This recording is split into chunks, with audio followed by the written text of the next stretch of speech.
Fiesta isn't growing old gracefully, because it's not growing old at all. It's lighter, faster, more efficient, and it looks much better than the slightly dull model that went before it. And therefore you could just decide that this is the best car in the class, beats all its rivals, blah blah blah. But it's not that easy, is it?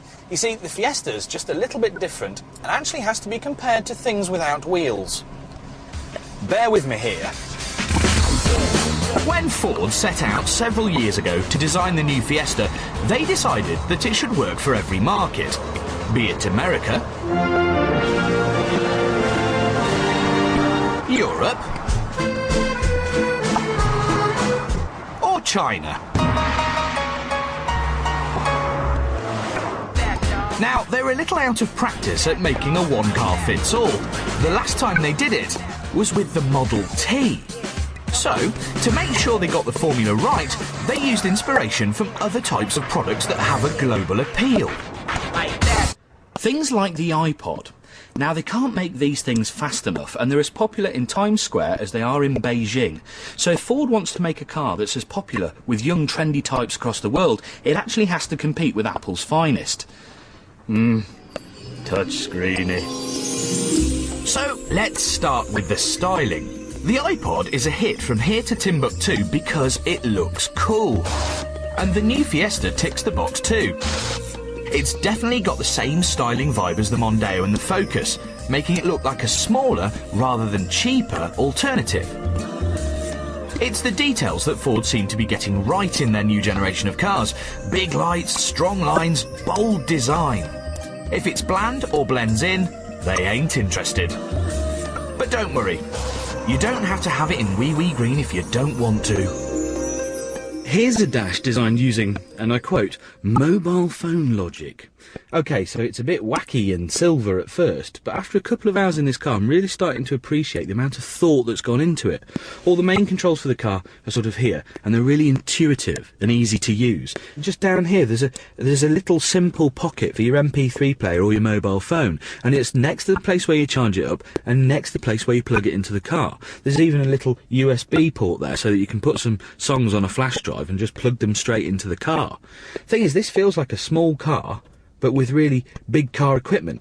There's also things like the capless fuel filler, the HMI human-machine interface onboard computer thingy, the push-button start. There's knee airbags in here.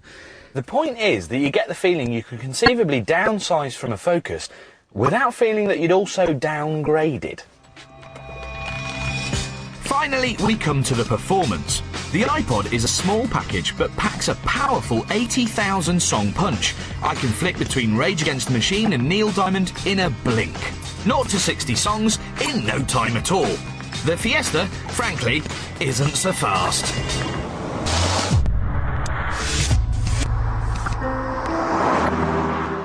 This is the 1.6-litre TI VCT. It's got 118 brake horsepower and does 0 to 62 in about 9.9 seconds. If you keep on going, and assuming you're not being chased by the police or something similarly illegal, it'll do 120 miles an hour. So it's not that fast then, but it does feel like a bigger, more sophisticated car, if I'm honest. It feels a lot like my Mondeo, except easier to park. I'll tell you what, this steering is particularly impressive. It's electric power assistance, but basically it wakes up for more feel as you go faster. And in development, the Fiesta engineers basically did a lap of the earth, and then they did some more just to fine-tune this steering setup. It's weird, it feels nice and nimble when you drive quickly, but this has got a chassis that rides so well, it feels like a car with a much longer wheelbase. It's a really good balance. There's also a super efficient version called the Econetic, with a 1.6-litre engine that pumps out just 99 grams per kilometre of CO2, which nips neatly into the lowest of the low tax bands. Do you want to know the best bit? This new Fiesta is actually a little bit cheaper than the outgoing model, and the insurance groups are either the same or a little bit lower, which means that it'll be cheaper to run both in terms of standing costs and fuel bills. So it's easy to use but stylish, it's got interfaces that make you smile, and it's luxurious but it's still faintly affordable. Am I talking about the iPod or the Fiesta? Well, actually I'm talking about both.